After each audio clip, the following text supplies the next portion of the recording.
আমার ননদের বিয়ে মানে আজকে সুপ্তির মেহেদি সন্ধ্যা।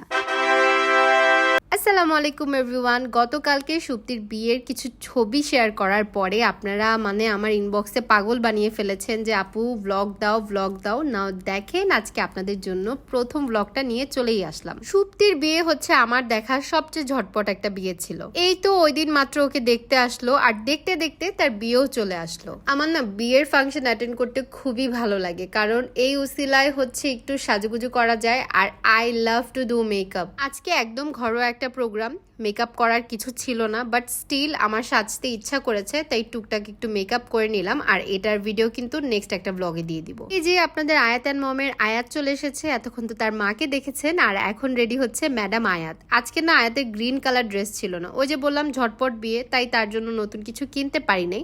বাট এই ড্রেসটা তার নতুন ছিল, ঈদের কেনা, তো ভাবলাম যে এটাই পরিয়ে দেই। বাট এটা ব্লু কালার। আয়াত একটু অফেন্ড হয়ে গিয়েছিল যে সে ব্লু কেন পরবে মেহেন্দির অনুষ্ঠানে, আমি গ্রিন পরেছি তো সেও গ্রিনই পরবে। বাট ওকে একটা বুঝ দিয়ে দিয়েছি। এখানে আয়াত ম্যাডাম তার ড্রেসের সাথে ম্যাচ করে এই ব্যাগ বের করে নিয়েছে। আমি তাকে অনেক বুঝালাম যে বাবা এই ব্যাগের কিন্তু কোনো দরকার নাই, তুই কেন নিয়ে যাবি, বাট সে এটা রাখবেই।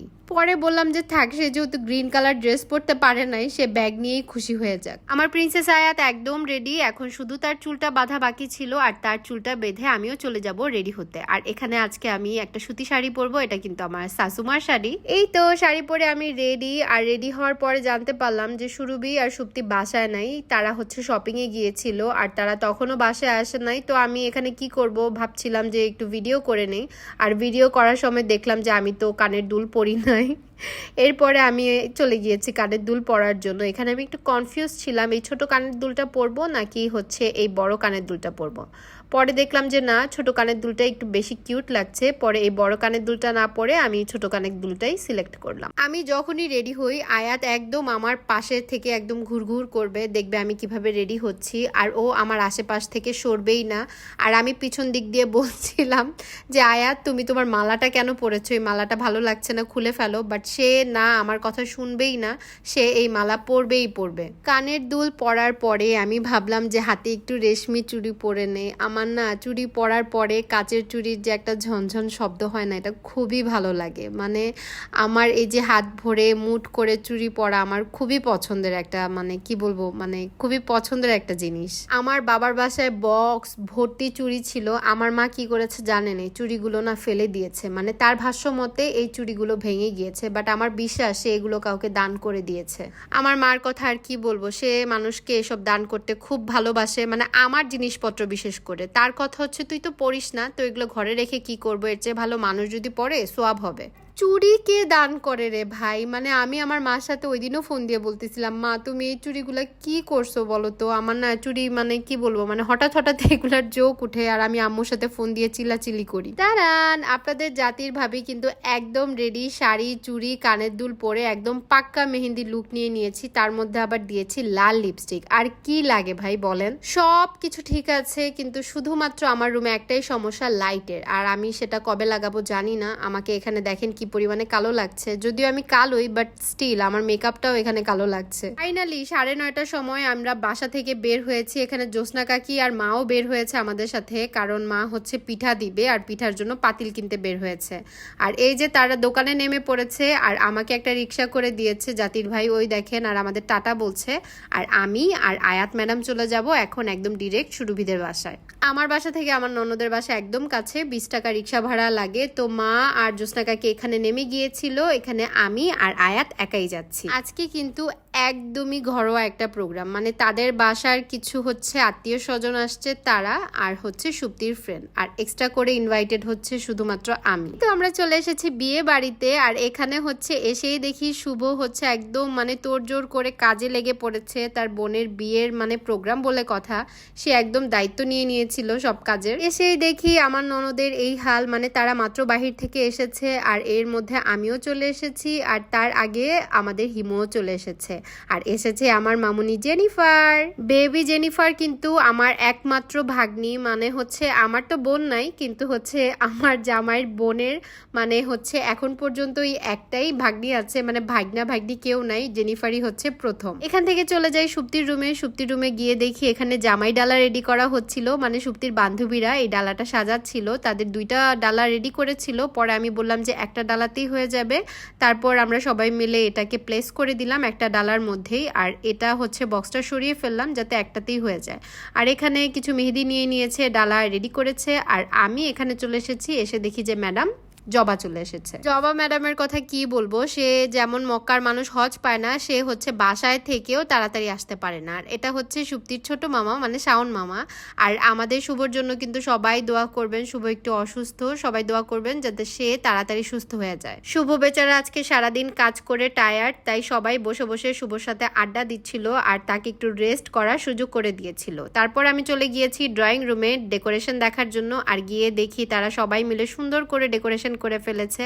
আর এটা কিন্তু হচ্ছে আমার সিয়াম, মানে আমার ননদের দেবর বলতে পারেন, আমারও দেবর।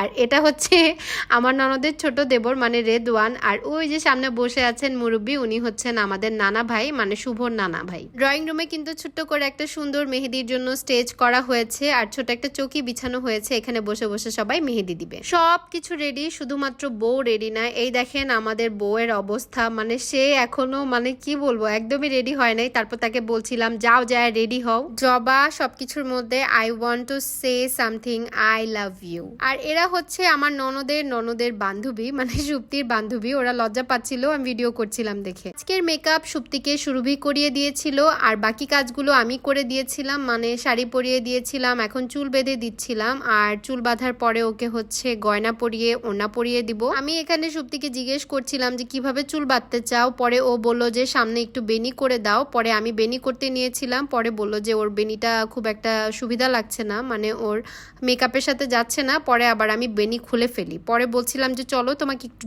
সামনে দিয়ে টুইস্ট করে দেই আর সামনে দিয়ে একটু চুল ছাড়া রাখি। এই তো পুতুলের চুল বাঁধা শেষ, আর এরপর তাকে গহনা পরিয়ে দিচ্ছিলাম, ম্যাচিং একটা সেট পরে নিল।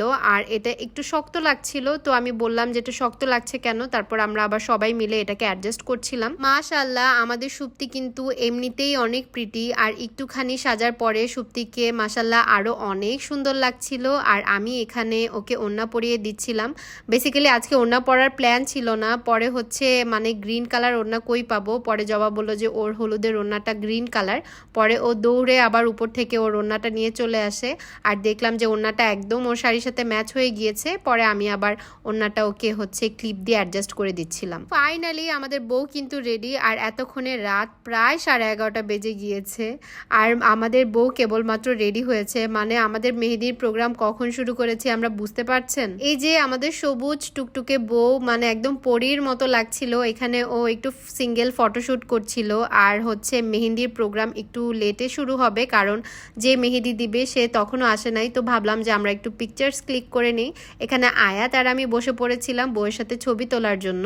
আমার আয়াত বেবি তো মেহেদির প্রোগ্রামে খুবই এক্সাইটেড ছিল, মানে তার আবার মেহেদি পড়তে খুব ভালো লাগে, সে এজন্য খুবই এক্সাইটেড ছিল। আর এখানে নানু আর নানা ভাই বসে গিয়েছিল বউয়ের সাথে ছবি তোলার জন্য। আমার আসলে নানা ভাই নাই, তো আসলে নানা ভাইকে দেখলে আমার নানা ভাইয়ের কথা মনে পড়ে যায়। আর নানা ভাইকে আমার খুবই কিউট লাগে, মানে তার পার্সোনালিটিও অনেক কিউট। তারপর মামার মামিও বসে পড়ে গিয়েছিল এখানে ছবি তোলার জন্য। মানে আজকে তো আর হলুদ না, মেহেদি তো আর ওনারা দিবে না, তো সবাই টুকটাক করে কয়েকটা ছবি তুলে নিচ্ছিল আর কি। ছেলে মানুষরা কিন্তু একদম ঘরে বসে থাকতে পারে না, মানে তাদের ঘরে বসে থাকতে কিন্তু অনেক কষ্ট হয়। এখানে দেখেন আমার ননদের জামাইয়ের কিন্তু হাঁটতে খুব কষ্ট হচ্ছিল, বাট তার ঘরে বসে থাকতে অনেক বোরিং লাগছিল। আই আন্ডারস্ট্যান্ড, আসলে কতক্ষণ বসে থাকা যায়।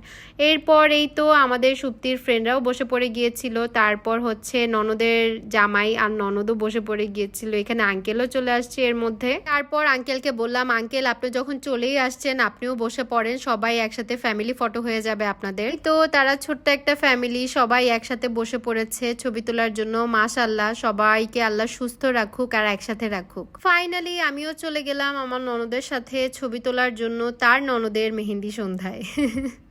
আমার না এই ঘরোয়া প্রোগ্রামগুলো খুবই ভালো লাগে, মানে একদম মানে নিজেরা যে ছোট ছোট করে প্রোগ্রাম করে মানে বিয়ের, আমার খুব ভালো লাগে। মানে অনেক বড় বিয়ের প্রোগ্রামের চেয়ে এই যে ঘরোয়াভাবে মানে সবাই মানে একদম ক্লোজ রিলেটিভরা মিলে একসাথে যে প্রোগ্রামগুলো করে, আমার কাছে মনে হয় এই প্রোগ্রামগুলোতে ইন্টারাক্ট করা যায় ভালো, আর মজাও করা যায় অনেক। এরপরে আমরা বউকে ব্লেসিংস দিয়ে দিচ্ছিলাম, আর আমি হচ্ছে বদনজর যাতে না লাগে তাই ফু দিয়ে দিচ্ছিলাম একটু, আর ওকে একটু ভালোবাসাও দিচ্ছিলাম।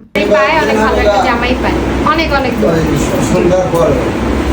আর এই যে মিস্টার সিয়াম, এখানে তাকে দেখতে যেমন ভদ্র লাগছে, সে কিন্তু আসলেই অনেক ভদ্র একটা ছেলে। আর এখানে দেখেন আয়াতের কাণ্ড, আয়াত বসে পড়েছে বউয়ের হাতে মেহেদি দেওয়ার জন্য, আর বউ সুন্দর করে আয়াতকে মেহেদি দিয়ে দিচ্ছিল। এরপর আমার লেট লতিফ জামাই মিস্টার জাতির ভাই চলে এসেছে আমাকে বাসায় নিয়ে যাওয়ার জন্য। এরপর আমরা খেতে বসে পড়লাম, খাওয়া দাওয়া শেষ করে এখন আমরা চলে যাব বাসায়। এই তো ছিল আমার ননদের মেহেদি সন্ধ্যার ব্লগ। আপনাদের কাছে কেমন লেগেছে আমাকে অবশ্যই কমেন্ট করে জানাবেন। Thanks for watching. আল্লাহ হাফেজ।